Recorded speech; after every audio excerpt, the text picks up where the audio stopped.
Assalamualaikum warahmatullahi wabarakatuh. Salam hebat untuk anak-anakku yang berbahagia.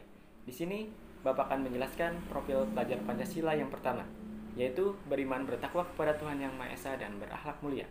Seperti apa pelajar Indonesia yang beriman bertakwa kepada Tuhan Yang Maha Esa dan berakhlak mulia? Adalah pelajar berakhlak dalam hubungannya dengan Tuhan Yang Maha Esa. Ia memahami ajaran agama dan kepercayaannya, serta menerapkan pemahaman tersebut dalam kehidupannya sehari-hari. Ada 5 elemen kunci beriman bertakwa kepada Tuhan Yang Maha Esa dan berakhlak mulia, yaitu yang pertama ada akhlak beragama. Seperti apa? Akhlak ini merupakan kewajiban manusia terhadap Tuhannya, karena itulah ruang lingkup akhlak sangat luas, mencakup seluruh aspek kehidupan, baik secara vertikal dengan Tuhan maupun secara horizontal dengan makhluk Tuhan. Adapun macam contoh akhlak tersebut diantaranya seperti sikap rela berkorban, jujur, sopan santun, tawakal, adil, sabar, dan lain sebagainya. Yang selanjutnya ada akhlak pribadi. Akhlak terhadap diri sendiri adalah sikap seseorang terhadap diri pribadinya, baik itu jasmani sifatnya atau rohani. Kita harus adil dalam memperlakukan diri kita, dan juga jangan pernah memaksa diri kita untuk melakukan sesuatu yang tidak baik atau bahkan membahayakan jiwa. Yang ketiga, ada akhlak kepada manusia. Seperti apa? Atau bisa dibilang dengan tawadu. Yang tidak lain adalah rela rendah hati kepada sesama manusia adalah salah satu bentuk akhlak terpuji, di mana seseorang merendahkan hatinya di hadapan orang lain dan berinteraksi dengan rasa kasih sayang, yang juga kelembutan tanpa membedakan satu dengan yang lainnya.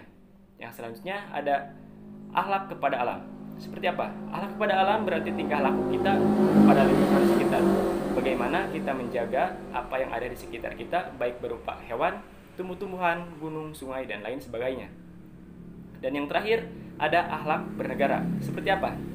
Secara garis besar, setidaknya ada 3 etika seseorang muslim dalam kehidupan berbangsa dan bernegara. Yang pertama, yaitu menegakkan keadilan. Yang kedua, menegakkan nilai-nilai kemanusiaan. Dan yang terakhir, mewujudkan kemaslahatan umat manusia. Nah, itu adalah penjelasan singkat mengenai beriman bertakwa kepada Tuhan Yang Maha Esa dan berakhlak mulia. Nah, sekarang untuk refleksinya, sekarang silakan kalian bagaimana kalian memaknai iman dan takwa kepada Tuhan Yang Maha Esa, dan sudahkah kalian menjalankannya? Oke, terima kasih. Wassalamualaikum warahmatullahi wabarakatuh.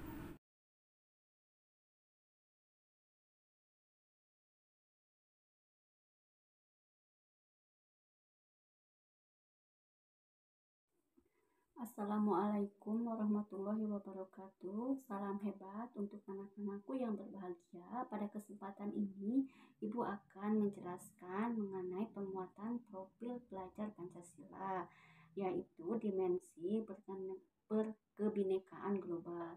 Dimensi berkebinekaan global terdiri dari 3 elemen. Yang pertama yaitu elemen mengenai dan menghargai budaya. Yang kedua, elemen komunikasi dan interaksi antar budaya. Yang ketiga, elemen refleksi dan bertanggung jawab terhadap pengalaman kebinekaan.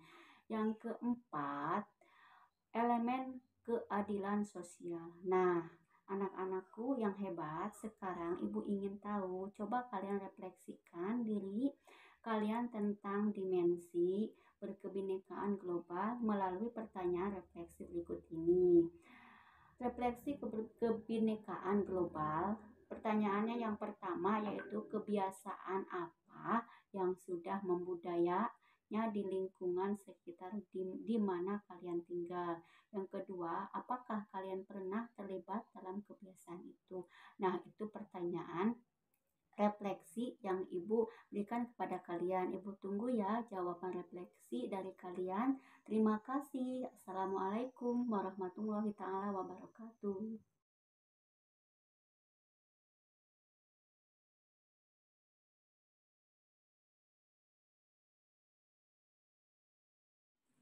Bismillahirrahmanirrahim. Assalamualaikum warahmatullahi wabarakatuh. Salam hebat untuk anak-anakku yang berbahagia. Pada kesempatan ini, Ibu akan menjelaskan mengenai penguatan profil pelajar Pancasila, yaitu dimensi bergotong royong.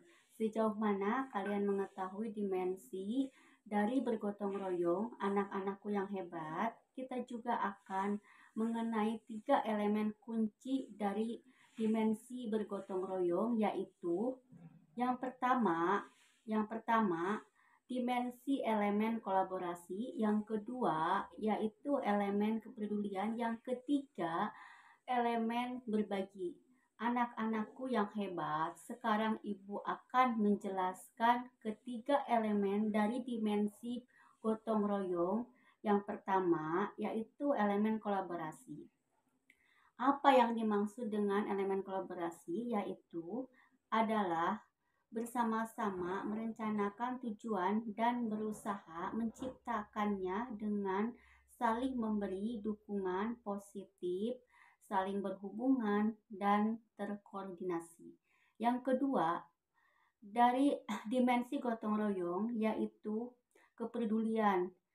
Kepedulian adalah menjaga fasilitas publik dan tempat umum adalah salah satu wujud dan praktik dari kepedulian tersebut.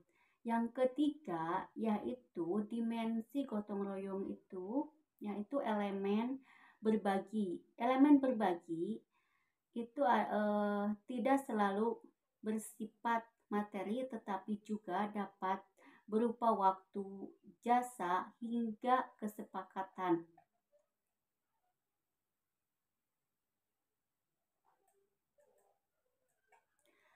Anak-anakku yang hebat itu menjelaskan dari Ibu setelah kalian mendengarkan dan memahami dimensi gotong royong, kalian diharapkan atau setiap pelajar memiliki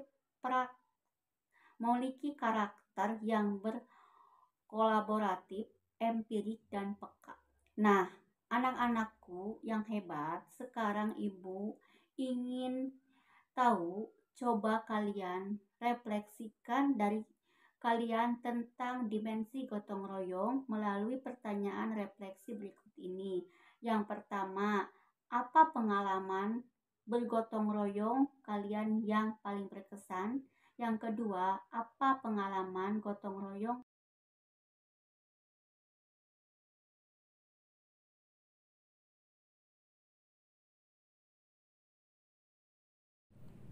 Assalamualaikum warahmatullahi wabarakatuh.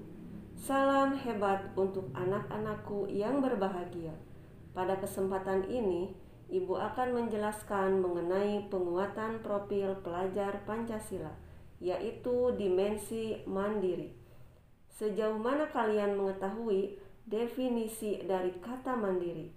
Anak-anakku yang hebat, kita harus mandiri, bukan hanya sekedar bisa melakukan tugas sendiri atau pergi ke sekolah sendiri, melainkan kita harus mampu mengenali potensi kita dan apa kekurangan diri kita. Anak-anakku yang hebat, beberapa elemen dimensi mandiri yang harus kita pahami yaitu: pertama, kita harus mengenali minat diri kita serta tantangan yang kita hadapi. Kedua, kita harus menjadi pelajar yang mandiri. Maka kita harus berusaha mengenal potensi dan kekurangan dari diri kita. Ketiga, regulasi diri kita. Keempat, kita harus bisa menetapkan tujuan dari belajar kita, pengembangan dari diri kita. Bagaimana kita bisa mencapai semua dari tujuan-tujuan kita. Yang kelima, kita harus bisa menunjukkan inisiatif dari diri kita dan bekerja secara mandiri. Keenam, pengendalian diri dan disiplin diri. Pengendalian diri seperti apakah yang sudah kalian lakukan? Serta disiplin diri seperti apa? Yang ketujuh, percaya diri. Ya, kita harus percaya diri dalam mencapai tujuan yang kita inginkan. Kedelapan, kita harus tangguh anak-anakku yang hebat. Jiwa tangguh juga sangat diperlukan untuk mencapai yang kita inginkan. Kesembilan, tak kalah pentingnya, kita juga harus adaptif. Apa itu adaptif? Ya, kita harus menyesuaikan diri dengan keadaan atau lingkungan. Nah, anak-anakku yang hebat, sekarang Ibu ingin tahu, coba kalian refleksikan diri kalian tentang dimensi mandiri melalui pertanyaan refleksi yang Ibu berikan berikut ini. Pertanyaan pertama, apakah kalian lakukan sebelum kalian belajar? Yang kedua, apa yang sedang kalian butuhkan saat ini dalam belajar?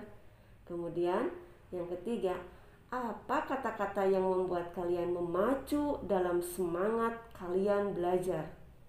Kemudian yang keempat, apa tantangan-tantangan yang menghambat mencapai target belajar kalian saat ini? Baiklah anak-anakku yang hebat, sekian dulu dari Ibu. Hebat selalu, hebat anak-anakku. Terima kasih. Wassalamualaikum warahmatullahi wabarakatuh.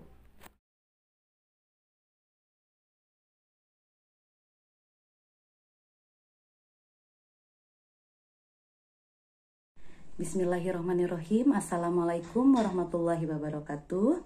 Salam hebat untuk anak-anakku yang berbahagia. Pada kesempatan ini, Ibu akan menjelaskan mengenai penguatan profil pelajar Pancasila, yaitu dimensi menalar kritis. Sejauh manakah kalian mengetahui definisi dari kata menalar kritis? Anak-anakku yang hebat, bernalar kritis adalah berpikir kritis. Nah, jadi berpikir kritis itu jenis kemampuan untuk berpikir secara kritis dalam mempertanyakan setiap aspek penting suatu permasalahan. Kalian sebagai pelajar Indonesia membutuhkan kemampuan bernalar kritis untuk mendukung pemunculan dan pengembangan potensi terbaik dari kalian di bidang apapun itu. Anak-anakku yang hebat, dimensi bernalar kritis dibagi menjadi 3. Yang pertama, elemen memperoleh dan memproses informasi dan gagasan. Yang kedua, elemen menganalisis dan mengevaluasi penalaran. Yang ketiga, elemen refleksi, pemikiran, dan proses berpikir. Mari kita bahas bersama dari masing-masing elemen tersebut. Oke, dari yang pertama, elemen memperoleh dan memproses informasi dari gagasan. Elemen yang ini ada subelemennya. Yang pertama, mengajukan pertanyaan. Dan yang kedua, mengidentifikasi, mengklarifikasi, dan mengolah informasi. Untuk mengajukan pertanyaan, di jenjang SMA itu murid atau kalian sebagai murid itu mampu melihat permasalahan yang kompleks dan abstrak. Kemudian kalian juga diharapkan sudah mampu mengidentifikasi sumber yang kredibel. Selanjutnya, strategi menumbuhkan elemen memperoleh dan memproses informasi dan gagasan itu ada tiga strategi. Yang pertama, ketika guru memberikan stimulus, kalian sebagai peserta didik harus mencoba mengajukan pertanyaan. Yang kedua, kalian sebagai peserta didik harus menemukan kata kunci yang relevan. Yang ketiga, kalian sebagai peserta didik harus memilih sumber yang tepat. Kemudian ada elemen yang kedua, yaitu elemen menganalisis dan mengevaluasi penalaran. Elemen kedua ini adalah kemampuan di mana kalian sebagai pelajar Indonesia bisa membuktikan penalaran kalian dengan berbagai argumen dalam memberikan kesimpulan. Dalam elemen ini, kalian sebagai peserta didik harus dapat menalar sesuai kaidah sains dan logika. Melakukan analisis serta evaluasi dari gagasan dan informasi. Kemudian selanjutnya, kalian juga dapat menjelaskan alasan yang relevan dan akurat di balik pengambilan keputusan. Contoh pembelajaran di kelas misalkan ya, di jenjang SMA. Kalian mampu menganalisis dan mengevaluasi penalaran yang digunakan dalam menemukan dan mencari solusi serta pengambilan keputusan.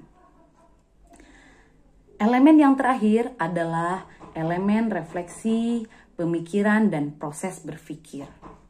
Untuk elemen yang ketiga ini adalah refleksi dari pemikiran hingga mencapai suatu kesimpulan, kemudian ada keputusan atau keyakinan. Nah, elemen ini adalah kemampuan merefleksikan proses berpikir sehingga mencapai suatu keputusan. Pembiasaan di kelas di jenjang SMA itu contohnya ada kalian sebagai peserta didik mampu menjelaskan alasan mendukung pemikiran. Kemudian selanjutnya kalian sebagai peserta didik memikirkan pandangan yang mungkin berlawanan dan mengubah pemikiran kalian jika diperlukan. Nah, anak-anakku yang hebat, sekarang ibu ingin kalian merefleksikan diri kalian tentang dimensi bernalar kritis melalui pertanyaan refleksi berikut ini. Yang pertama, pertanyaannya, apakah kalian pernah memberikan pertanyaan kritis kepada guru?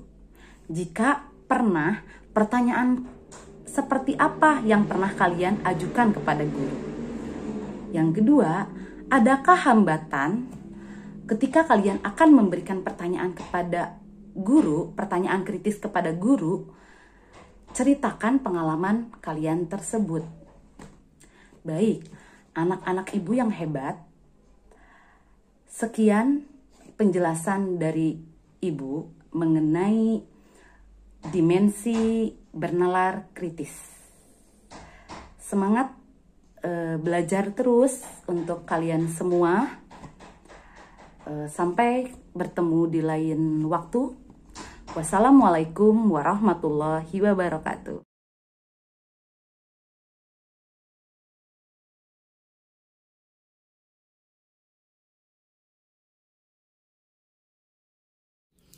Assalamualaikum warahmatullahi wabarakatuh. Salam hebat untuk anak-anakku yang berbahagia. Pada kesempatan ini, Ibu akan menjelaskan mengenai penguatan profil pelajar Pancasila. Tepatnya dimensi ke-6, yaitu dimensi kreatif. Anak-anakku yang hebat, berpikir kreatif adalah proses berpikir yang memunculkan gagasan dan pertanyaan-pertanyaan baru. Harapan dan perwujudan dimensi kreatif adalah terlahirnya pelajar Indonesia yang kreatif, mampu menghasilkan gagasan yang orisinal, menghasilkan karya dan tindakan yang orisinal, dan memiliki keluasan berpikir dan mencari alternatif solusi permasalahan. Seperti apa pelajar yang kreatif itu? Pelajar yang kreatif adalah pelajar yang dapat menggunakan ide dan pengalaman sebagai bahan baru untuk menghasilkan gagasan yang orisinal di semua mata pelajaran. Kenapa? Karena dimensi kreatif itu bisa diterapkan untuk semua mata pelajaran. Untuk menghasilkan gagasan yang orisinal, dirancang dari berbagai pengalaman dan pengetahuan. Anak-anakku yang hebat, dimensi kreatif itu terbagi menjadi 3 elemen. Elemen yang pertama adalah elemen menghasilkan gagasan yang orisinal. Elemen yang kedua menghasilkan karya dan tindakan yang orisinal. Elemen yang ketiga memiliki keluasan berpikir dan mencari alternatif solusi permasalahan. Baik, mari kita bahas satu persatu tentang elemen dimensi kreatif. Yang pertama, elemen menghasilkan gagasan yang orisinal. Elemen ini berkaitan dengan dimensi profil pelajar Pancasila sebelumnya, yaitu dimensi bernalar kritis. Tepatnya pada kemampuan murid untuk mengajukan pertanyaan, mengklarifikasi, mengolah informasi, dan gagasan. Kedua, elemen menghasilkan karya dan tindakan yang orisinal. Karya kreatif didorong oleh emosi yang dirasakan, minat, serta kesukaan seseorang pada suatu hal. Guru hanya memberikan tema besar, dan muridlah yang menentukan jenis karyanya. Guru itu harus menghindari memberikan murid salah satu tugas yang sama. Kenapa? Agar murid bisa menciptakan karya yang berbeda sehingga daya kreatif setiap murid dapat terciptakan. Elemen yang ketiga adalah elemen memiliki keluasan berpikir dan mencari alternatif solusi permasalahan. setelah menghasilkan sebuah karya, ada kalanya tidak semua ide tersebut dapat terlaksana sesuai keinginan. Pasti ada satu dan lain hal yang membuat ide itu tidak berjalan mulus. Oleh karena itu, pelajar Indonesia harus mampu bersifat adaptif dalam memecahkan persoalan dalam berbagai situasi. Anak-anakku yang hebat, pada fase E dan F atau jenjang SMA, SMK, murid itu diharapkan mampu untuk menghasilkan gagasan yang beragam serta memikirkan segala resikonya. Juga mempertimbangkan dan berbagai perspektif ketika ide itu direalisasikan. Karena pada dasarnya, dalam segala ide itu memiliki resiko tersendiri. Nah, anak-anakku yang hebat, sekarang Ibu akan mencoba memberikan pertanyaan refleksi tentang dimensi kreatif. Dengan pertanyaan yang pertama, apakah ide yang paling berkesan yang pernah kalian utarakan di kelas? 2. Apakah kalian pernah memiliki pengalaman berkesan ketika menghasilkan karya kreatif? Dan ketiga, kenapa seorang pelajar Indonesia perlu mempunyai kemampuan berpikir kreatif? Nah, anak-anakku yang hebat, setelah kalian mengetahui apa saja dimensi profil pelajar Pancasila, kami mengharapkan kalian bisa menjadi pelajar profil Pancasila. Sekian yang bisa kami sampaikan. Wassalamualaikum warahmatullahi wabarakatuh.